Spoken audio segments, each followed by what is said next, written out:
Bismillahirrahmanirrahim. Assalamualaikum warahmatullahi wabarakatuh. Bismillah, alhamdulillah, wassalatu wassalamu ala rasulillah. Mari kita lanjutkan kembali pengkajian kitab Fathul Izzariyah. Bismillahirrahmanirrahim. Bayanul harfi wa israri awqatihi. Bab ini akan menjelaskan bab jima dan juga rahasia waktu kita melakukan jima.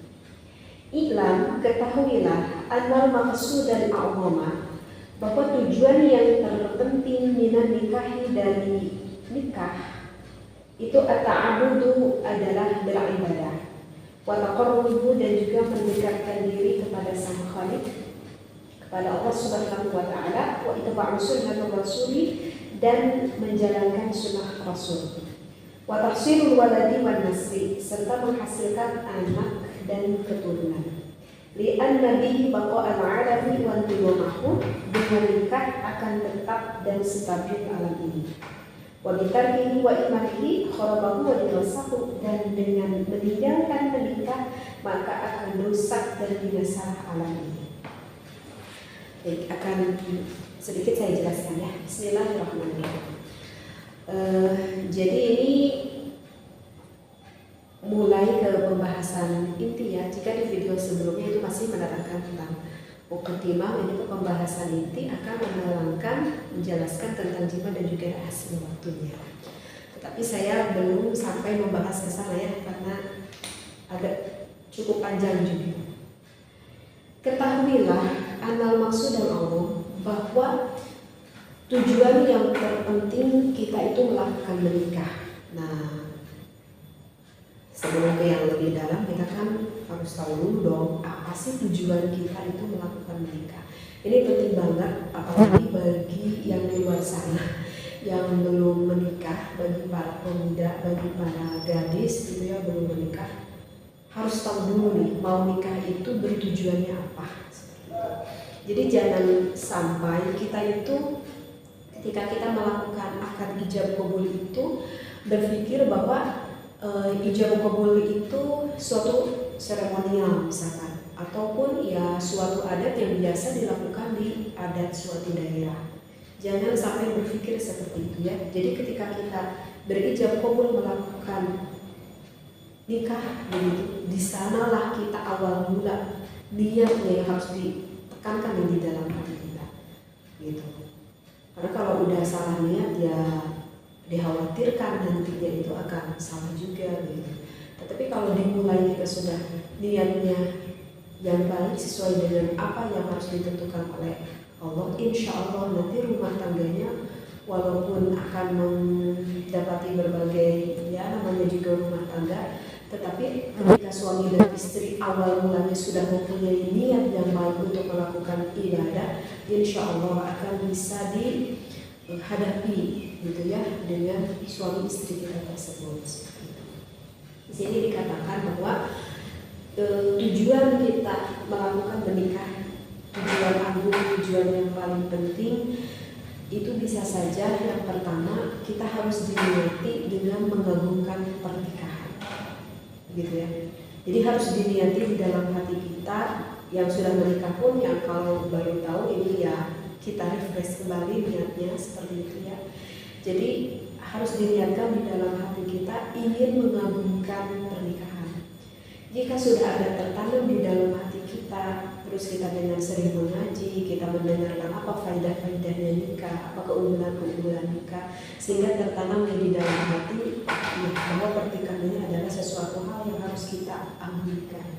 Maka insya Allah jika sudah tertanam di dalam hati kita seperti itu, maka tidak akan ada yang melakukan suatu perzinahan. Baik itu yang masih gadis pemuda ataupun yang sudah mempunyai istri, suami mungkin alhamdulillah begitu ya, yang zina muhsan begitu, maka tidak akan ada itu sampai terjerumus ke dalam perzinahan, karena dia sudah mengerti betapa agungnya di dalam suatu pernikahan. Itulah secara pendeknya begitu ya.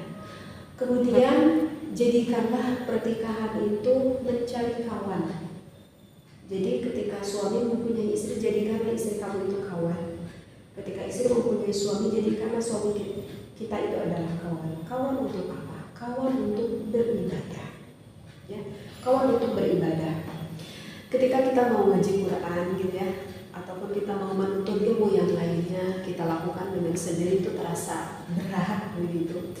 Ketika kita mau melakukan ibadah yang lain, misalkan kita mau sholat yang fardu ataupun sunnah, kok rasanya berat begitu ya. Misalkan yang berkata suami, maka layaknya kita sebagai istri menjadi teman untuk suaminya penyemangat ibadah. Seperti itu. Ketika istrinya merasa malas untuk melakukan beribadah, di sanalah ada peran suami yang mengingatkan kepada istri menjadi teman apa? Menjadi teman untuk melakukan beribadah bersama-sama. Jadi ketika malas, baik itu suami ataupun istri, ataupun ketika lemah keimanannya, maka ada itulah fungsinya sebagai suami ataupun sebagai istri yang menjadikan dorongan penyemangat yang kuat untuk kita melakukan beribadah kepada Allah. Jadi diniatkanlah seperti itu ya. Jadi tujuan kita menikah ingin mencari teman untuk beribadah kepada Allah.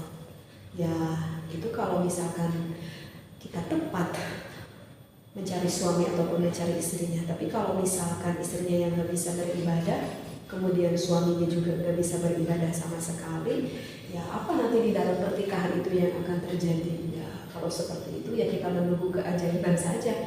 Allah memberikan hidayah dan taufiknya seperti itu ya. Nah, kemudian di dalam niat kita menikah, jadikanlah pasangan kita itu setiap hari semakin dekat kepada Allah. Jadi jadikanlah diri kita ini sebagai seorang istri ataupun sebagai suami yang selalu mendekatkan diri pasangan kita itu kepada Allah. Seperti itu. Jadi ketika itu kan biasa ya, di dalam kehidupan dan di dalam keimanan itu nggak bisa terus stabil gitu. Kadang iman seseorang bisa saja lagi meningkat, terkadang iman seseorang mungkin saja ketika melemah gitu. Nah fungsinya adalah seorang istri ataupun seorang suami yang selalu bisa mengingatkan kepada pasangannya agar setiap hari yang dilalui bersama, agar setiap waktu yang dilalui bersama itu saling mengingatkan agar kita semakin taqarrub, agar kita tuh semakin dekat kepada Allah. Apa hikmah yang didapat ketika selaku pasangan kita masing-masing hati kita itu semakin dekat kepada Allah? Maka itu akan menjauhi kita dari rasa curiga kepada pasangan kita. Ya, akan menjauhi dari rasa curiga. Jadi kita kepada pasangan semakin besar kepercayaan kita kepada suami. Begitu juga suami kepada istri semakin besar kepercayaannya seperti itu. Jadi kalau misalkan suami nelfon gitu ya di pekerjaannya gitu kepada istrinya gitu, kok gak diangkat juga gitu, ataupun sebaliknya istrinya yang menelpon suaminya di pekerjaannya itu gak diangkat juga. Gak ada tuh di dalam hati naluri seorang istri ataupun seorang suami untuk berpikiran negatif kepada pasangannya itu. Kenapa gak ada berpikiran negatif? Ya karena udah tertanam di dalam rasa hati baik seorang istri ataupun suami kepercayaan kepada pasangannya masing-masing seperti itu. Gak berpikir yang aneh-aneh dan yang gak berpikir negatif. Oh kata suaminya mungkin istri saya sedang sholat gitu. Oh mungkin istri saya sedang tertidur gitu. Oh mungkin suami saya nanggung lagi kerja. Jadi gak ada itu berpikiran negatif. Tetapi hal itu tidak mudah. Hal itu bisa terjadi ketika pasangan kita baik istri dan juga suami semakin hari semakin taqarrub kita kepada Allah seperti itu. Tetapi berbeda dengan misalkan yang semakin hari justru semakin fasik, semakin hari justru semakin banyak melakukan maksiat-maksiat kepada Allah. Itu akan sulit sekali menimbulkan rasa kepercayaan baik kepada istri ataupun kepada suami itu. Nanti timbulnya bisa ya curiga dan bisa apa-apa aja gitu selain dari itu. Nah itulah salah satu dari hikmahnya kita semakin mengingatkan diri kita dan juga kepada pasangan kita untuk semakin bertaqarrub kepada Allah seperti itu ya. Dan menjadikanlah tujuan kita menikah ini mencari kawan untuk apa? Mencari kawan untuk berbakti kita kepada orang tua. Nah ini yang jadi kita jika sudah menikah, kita itu gak boleh ego. Kita gak boleh ego hanya memikirkan rumah tangga kita saja. Artinya mesti ingat, kita sebagai seorang istri yang sudah mempunyai suami juga yang sudah mempunyai istri, ingat loh, peran orang tua di belakang kita. Kita gak mungkin terlahir ke dunia ini tanpa kedua orang tua kita. Jadi carilah seorang istri yang bisa menghargai ibu bapaknya, dan carilah suami yang bisa menghargai ibu bapak kita juga, begitu. Karena nisbatnya juga kan ketika kita menikahi suami menikahi istri, maka kan ke orang tua istrinya nisbatnya menjadi apa? Nisbatnya itu kan menjadi seorang ibu dan menjadi seorang bapak. Bahkan di dalam fikih tidak batal kan wudunya gitu. Misalkan suami kita bersentuhan kulit dengan ibu kita, maka kan tidak batal suami kita bersentuhan kulit dengan ibu kita. Karena apa? Karena nisbatnya itu sudah menjadi seorang anak. Maka di dalam fikih itu diatur ketika kita seorang istri mempunyai ibu bapak, ketika suami yang mempunyai ibu bapak, maka suami yang harus selalu mengingatkan kepada istrinya, suami yang harus selalu mengingatkan sekali lagi kepada istrinya akan perhatiannya kepada ibu dan ibu bapaknya. Begitu juga sebaliknya, istrinya yang harus selalu mengingatkan kepada suaminya kepedulian, mengingatkan kepada ibu bapaknya. Kemudian setelah itu lakukanlah kewajibanmu dan jangan banyak menuntut. Lakukanlah kewajibanmu dan jangan banyak menuntut. Kita sebagai seorang istri sebaiknya jangan terlalu banyak menuntut kepada suami. Dan begitu juga suami kepada istrinya, jangan terlalu banyak menuntut kepada istrinya. Karena setiap manusia itu mempunyai, bisa dikatakan, kelebihan itu ataupun kekurangannya masing-masing. Tidak semua hal itu bisa dilakukan oleh suami kita, dan tidak bisa semua hal itu dilakukan oleh istri kita. Misalkan contoh, seorang suami itu wajib untuk memberi bekah kepada istrinya. Maka suaminya keluar dari rumah, dia mencari bekah dengan bekah yang halal tentunya, yang berkah itu bagi keluarganya. Tetapi kan yang menentukan hasil bukan suami kita. Yang menentukan hasil itu secara hakikatnya adalah Allah. Seorang suami hanya keluar dari rumah, hanya menjalankan ikhtiarnya itu.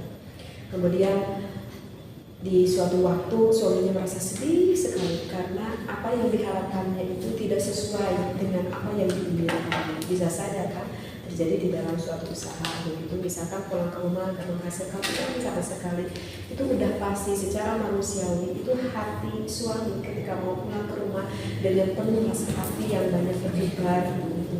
Mungkin juga ada rasa ketakutan, udah jelas ada kesedihan, itu secara manusiawi begitu. Sudah mempunyai rasa seperti itu, suami udah capek dia melakukan bekerja, ketika dia pulang ke rumah, ketika istrinya berkata apa hasilnya hari ini, dan suami berkata enggak ada hasilnya sama sekali, kemudian di situ mengeluarkan istrinya dengan nada-nada perkataan yang sangat menusuk ke hati suami, ya bagaimana lah gitu. Coba bayangkan apa yang dirasakan oleh hati suami kita. Dia udah lelah, dia udah capek seperti itu ya, dan dia juga mempunyai rasa kecewa gitu.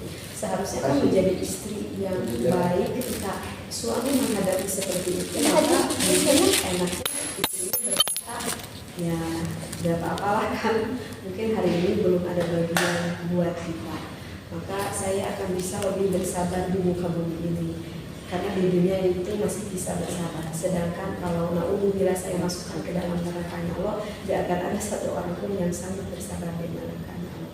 Nah, dengan jawaban seperti itu akan membuat hati seorang suami itu ya meleleh kayaknya. Dan ibaratlah seperti itu. Jadi jangan terlalu banyak menuntut yang memang sudah diusahakan oleh suami kita. Begitu juga suami yang jangan terlalu banyak menuntut kepada istrinya. Misalkan istrinya masak dengan masakan yang semampunya dia bisa memasak, karena istrinya juga kan bukan seorang